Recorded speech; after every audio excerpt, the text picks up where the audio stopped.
Oke, halo selamat datang semuanya. Perkenalkan nama gue Josul Tom dan di video kali ini gue akan menjelaskan kepada kalian ya secara sederhana apa itu blockchain dan nantinya di video berikutnya gue akan menjelaskan kepada kalian sistemnya itu tuh kayak gimana sih cara makainya ya. Nah, gue akan bikin video ini tuh sesederhana mungkin sampai kalian yang masih bener-bener bingung itu apa itu blockchain, blockchain itu apa sih, kayak apakah itu trading segala macam. Kalian teman-teman yang masih bingung, bener-bener nggak tahu apa-apa, kalian pasti ngerti dengan cara penjelasan gue ini. Gue akan mencoba menjelaskannya dengan bahasa yang sangat sederhana dan kalau ada yang nggak ngerti juga, silakan tulis pertanyaan kalian di bawah dan gue akan coba menjawab dengan bahasa yang cukup sederhana juga. Cuman yang pastinya di sini gue tidak menjelaskan secara lengkap. Gue hanya menjelaskan secara generiknya aja sampai at least kalian paham ya kenapa blockchain itu tuh jauh lebih bagus daripada sistem perbankan yang ada di zaman sekarang bahkan di tahun 2025. Ya, jadi di kelas hari ini, kelas gratis di YouTube ini gue akan pasang judul ya namanya adalah Blockchain Era, Kekayaan Tanpa Sistem Bank. Ya, kita mulai aja. Nah, di video ini gue akan, tadi seperti gue bilang, gue bagiin jadi dua. Yang pertama di video kali ini adalah penjelasan singkat mengenai blockchain. Ya, teknologi blockchain itu secara generik aja, nggak terlalu mendalam. Tujuannya supaya kalian ngerti lah permukaannya tuh kira-kira blockchain tuh kayak gimana. Lalu nanti kedua, gue akan tunjukin ke kalian ya gimana caranya self-custody yang sederhana banget. Terus kira-kira teknologi itu wujudnya seperti apa. Jadi kalian bisa benar-benar melihat langsung ya transfer uangnya itu kayak gimana dan perpindahan kekayaan tuh dari satu orang ke orang lain tuh caranya bisa segila apa. Ya, teknologinya itu mind blowing banget. Nah, kita mulai aja ya. Sebelum menjelaskan apa itu blockchain, gue harus menjelaskan kepada kalian ya, mutasi di bank itu sebenarnya cara kerjanya seperti apa. Gue cukup yakin teman-teman semua di sini pasti punya bank, ya entah itu bank BCA, Mandiri, BRI, terserah mau banknya apapun. Dan kalian pasti pernah ngelihat mutasi bank di rekening kalian. Ya misalnya kayak tanggal berapa kalian pernah mentransfer uang ke siapa. Atau misalnya tanggal berapa kalian pernah jajan di mana. Itu kan pasti pernah kalian lihat ya. Nah, jadi sama persis guys. Let's say seperti ini ya. Ada banyak orang di sini. Ada orang namanya hijau, orange, merah, biru, ungu, dan juga putih di sini ya. Nah, mutasi di bank itu kurang lebih kalau gue bikin gambaran sederhana itu seperti ini. Kan transaksi ada banyak banget ya di bank ya. Ada jutaan gitu. Nah, ini gue sebutkan lah. Nama transaksinya itu adalah transaksi ke 24.985. Angkanya random aja. Nanti ke bawah dia akan tambah satu, tambah satu, tambah satu. Berarti kan 85, 86, 87, 88, 89 sampai ke bawahnya lagi kita nggak tahu sampai berapa. Nah, contoh ya, mutasi rekening pertama ya, di sini adalah hijau mentransfer 100.000 ke orange. Lalu orange transfer 50.000 ke merah. Baru merah transfer 50.000 ke biru. Terus biru transfer 10.000 ke ungu dan selanjutnya. Kira-kira kan seperti ini. Dan kita bisa lihat nih, saldo mereka masing-masing berapa. Yang tadinya 100.000 jadi 50.000. Merah yang tadinya 50.000 jadi 30.000. Biru yang tadi 20.000 jadi 10.000 dan ungu yang tadinya 10.000 jadi 0 gara-gara dia transfer 10.000 ke putih dan putih sekarang punya uang 10.000. Penjelasannya luar biasa sederhana, gak mungkin kalian gak mengerti. Gue tadi menjelaskannya dengan cepat aja karena kalian pasti ngerti sistemnya itu seperti apa. Nah, sistem bank itu sendiri dibangun, itu tujuannya supaya kalian tidak perlu lagi pegang-pegang cash kemana-mana. Kalian kan sekarang di zaman sekarang mungkin 2025 terutama Gen Z ya. Gue bisa bilang di dompet kalian tuh pasti uangnya tuh sedikit banget cashnya. Kalian pasti mayoritas uang itu berada di dalam bank. Tujuan bank itu dibikin, tujuan utamanya sebenarnya adalah supaya kalian nggak perlu bawa cash kemana-mana dan kalian bisa mentransfer kekayaan kalian dari tempat kalian ke orang lain di jarak jauh hanya berdasarkan perjanjian mutasi rekening ini. Maksudnya gimana Josh? Contoh. Misalnya gue mau mentransfer duit gue dari sini dari Jakarta ke Medan misalnya gitu. Ya udah gue tinggal ngomong ke bank gue. Biasanya sekarang udah melalui aplikasi gitu kan. Gue klik. Gue basically ngomong ke bank. Halo bank, tolong transfer uang gue 50.000 dari sini ke rekening yang lain yang ada di Medan. Misalnya rekening siapa teman gue gitu, Andi namanya misalnya. Ya udah gue transfer ke Andi gitu kan.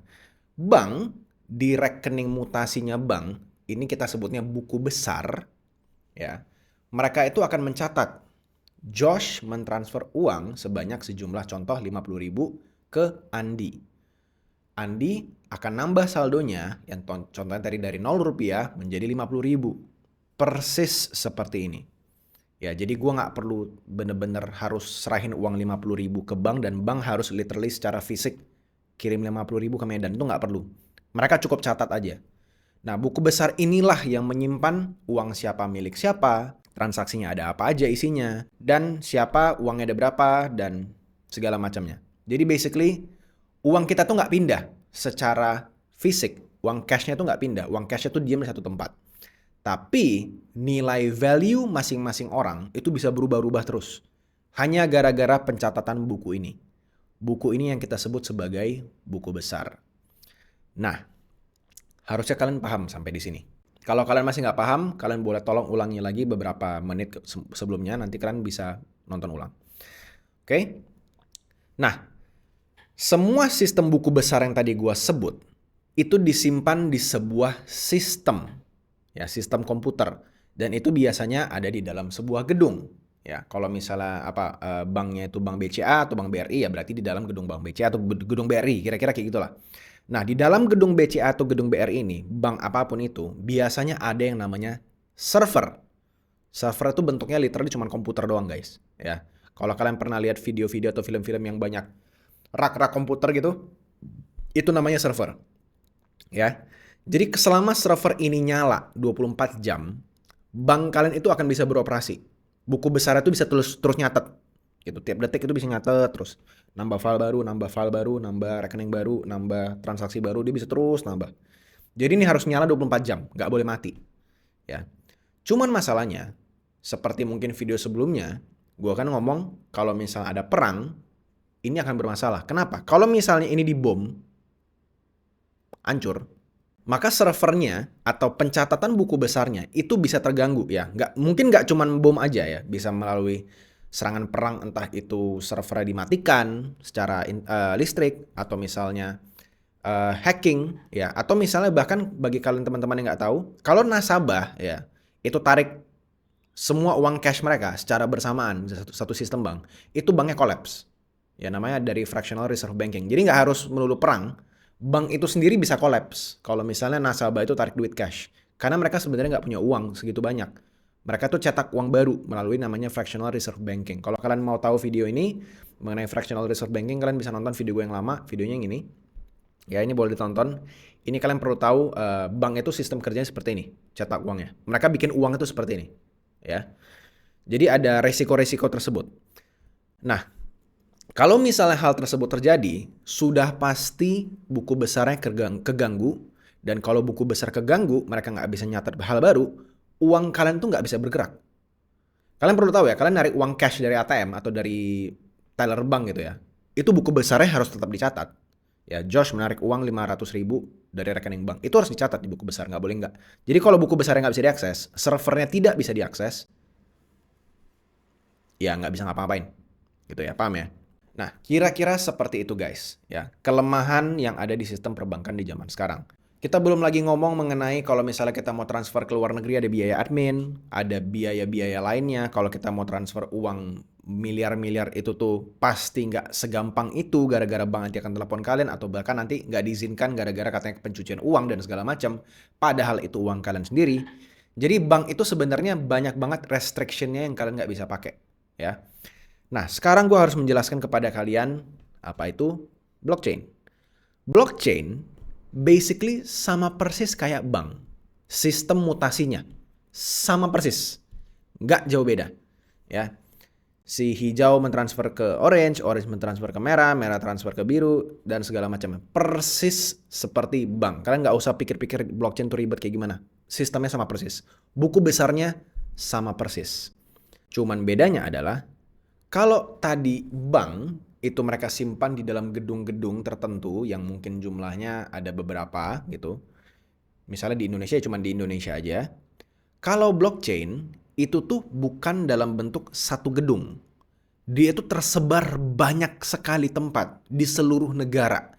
Ada di Rusia, ada di Indonesia, ada di Amerika, ada di Malaysia, ada di Singapura, ada di Amerika. Ini gua ada kasih gambar 15 orang nih. Satu orang ini tuh satu negara. Ya, dan satu negara itu ada banyak-banyak titik-titik lokasinya. Jadi kalian bayangin sebanyak apa kira-kira. Ini contoh doang lah. Gue bikin 15 aja gitu. Ada 15 server kira-kira gitulah yang tersebar di mana-mana. Nah, jadi masing-masing orang ini tuh ada yang bentuknya rak-rak tinggi seperti ini, ada yang bahkan bentuknya seperti komputer rumahan biasa karena kalian basically juga bisa ya bikin komputer seperti ini dan ngejalanin blockchain-nya. Itu juga bisa. Nah, kalau misalnya contoh satu saat terjadi yang namanya perang, hacking gede-gedean, internet mati lampu segala macam di satu negara. Contoh lah, perang dunia lah gitu kan. Dari 15 negara ini, ya negara nomor 3, negara nomor 5, negara nomor 6, 10, 11, sama 14 ini dibom atom. Blar, semuanya mati gitu. Apakah blockchainnya mati? Tidak. Karena 1, 2, 4, 7, 8, 9, 12, 13, 15 masih nyala. Gitu.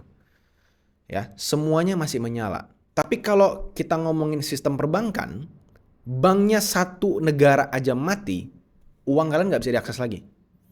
Jadi kalau blockchain itu ada perang, itu blockchainnya masih nyala. Uang kalian itu masih bisa diakses kapan aja, selama nantinya kalian bisa mendapatkan akses internet kembali. Ya. Jadi blockchain ini tuh dibangun emang sebagai sistem yang untuk bisa kalian memindahkan sebuah kekayaan, kalian tetap bisa mentransfer harta kekayaan kalian atau memindahkan harta kekayaan kalian dari satu negara ke negara lain tanpa perlu adanya percaya sama satu entitas. Nggak perlu, karena semuanya bekerja sebagai satu sistem besar yang semuanya saling menjaga. Jadi kalau ada satu yang mati, ya masih ada yang lain. Nanti ada lagi server-server yang baru terus menyala tiap tahunnya. Gitulah, kira-kira seperti itu guys. Nah, gue harus kasih tahu kelebihan dan miskonsepsi yang ada di blockchain ini, ya. Karena banyak sekali hal-hal yang gue lihat di komentar yang menurut gue itu tuh misleading dan banyak yang salah paham, ya. Yang pertama adalah kalau kalian pure menggunakan blockchain, ya, itu kalian nggak butuh izin, ya. Kalian nggak butuh yang namanya setor KTP kalian, daftar nama kalian, harus verifikasi wajah, selfie segala macam, itu nggak perlu, ya. Nggak ada yang peduli sama intensimu mau ngapain di dalam blockchain. Lu mau istilahnya jualan barang-barang ilegal juga sebenarnya nggak ada yang bisa ngelarang lu kalau di blockchain gitu. Makanya banyak banget transaksi yang di dark web atau di deep web itu semuanya menggunakan blockchain. Ya, semua ini bisa dilakukan selama transaksi kalian itu tuh tidak berupa titip dana. Misalnya kalian di transaksi blockchain, kalian naruh uang kalian di satu tempat untuk dilipat gandain, contoh gitu. Kalau kalian intensinya jelek, ya mungkin akan ada orang lapor, guys, itu yang barusan setor duit kalian itu penipu, tolong akunnya dibekuin gitu. Itu bisa-bisa saja. Ya, tapi kalau kalian sedang pegang uang kalian, itu nggak bisa dibekuin sama sekali. Ya. Lalu kedua, ya, ini buka 24 jam tanpa libur, nggak pernah mati. Ya, selama internet itu exist, blockchain tetap eksis. Bagi kalian yang mikir, aduh kalau kiamat internet kayak gimana, kalau seluruh internet mati kayak gimana segala macam, kalian mikirnya kejauhan, ya, mikirnya kejauhan. Itu terlalu jauh kalian mikirnya.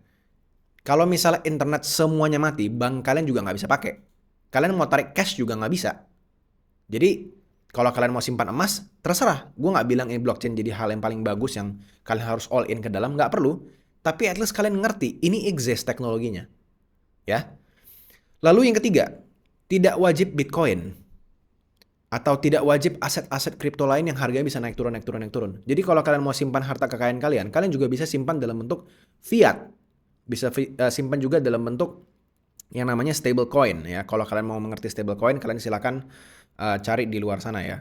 Stable coin itu bisa jadi sahabat kalian. Jadi kalau kalian mau simpan cash di dalam blockchain, itu juga bisa.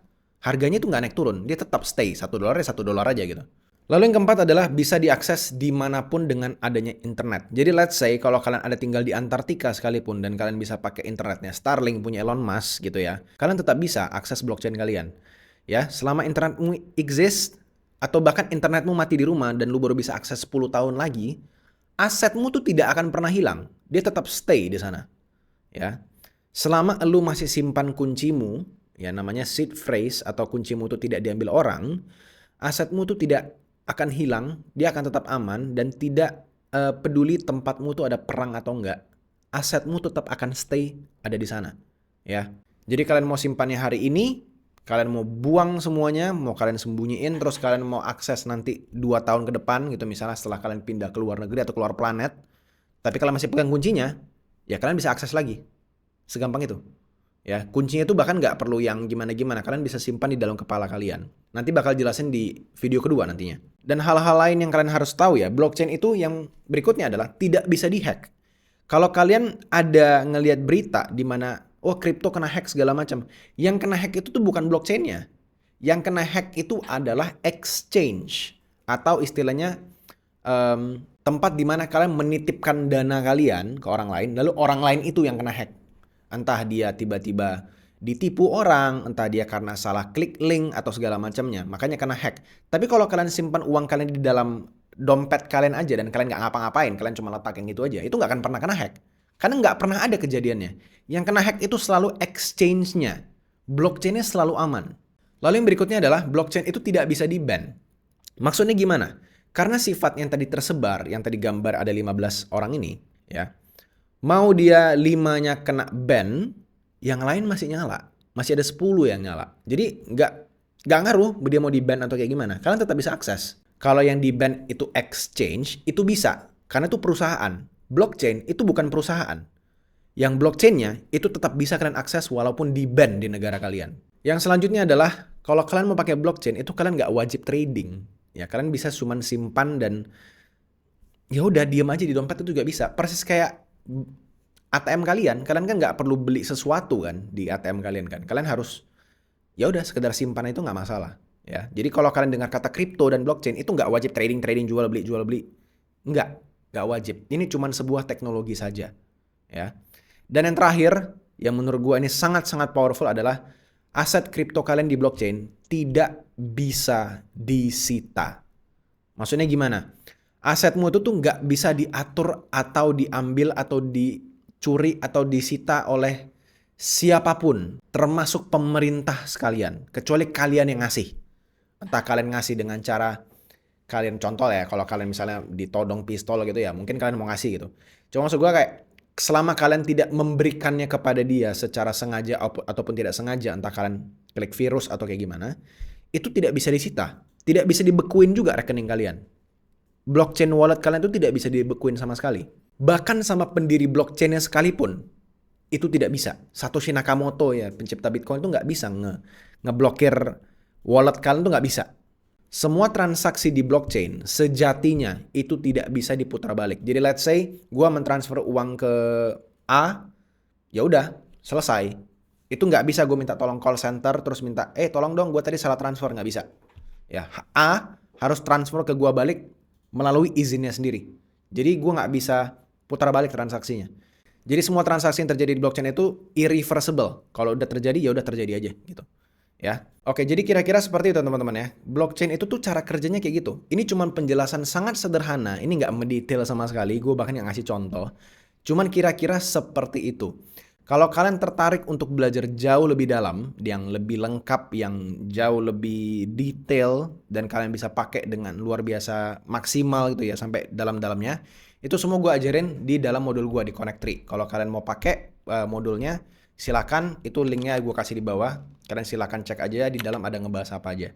Ini bener-bener cuman kayak teaser doang. Ini cuman 20 menit, atau ini videonya under 20 menit. Jadi teman-teman ya, blockchain itu tuh nggak singkat atau sekecil ini aja. Ini tuh luar biasa besar dunianya di dalam. Ada dunia Web3, ada dunia DeFi, ada dunia ya trading juga pastinya ada. Kalian bisa melipat gandakan aset kalian itu tapi tanpa trading juga ada di dalam. Itu luar biasa kompleks dan luar biasa mendalam. Gue belum menemukan di Indonesia ada yang ngajarin sistem seperti ini tuh dengan detail, dengan bahasa yang sederhana seperti gue. At least gue merasa bahasa gue cukup sederhana ya. Dan semua itu gue bikin di dalam Connect3 yang tadi gue sebutkan itu. Di kelas berikutnya di part 2, gue gak akan mengajarkan ini secara publik, tapi gue akan bikin video itu unlisted, di mana kalian bisa akses videonya di sebelah sini atau di link yang ada di deskripsi di bawah. Jadi ini gak akan tayang publik ya, jadi kalian hanya bisa nonton kalau kalian nonton video ini. Ya. Jadi kira-kira gitu teman-teman, kalau kalian mau cek Connect3 silahkan linknya di bawah.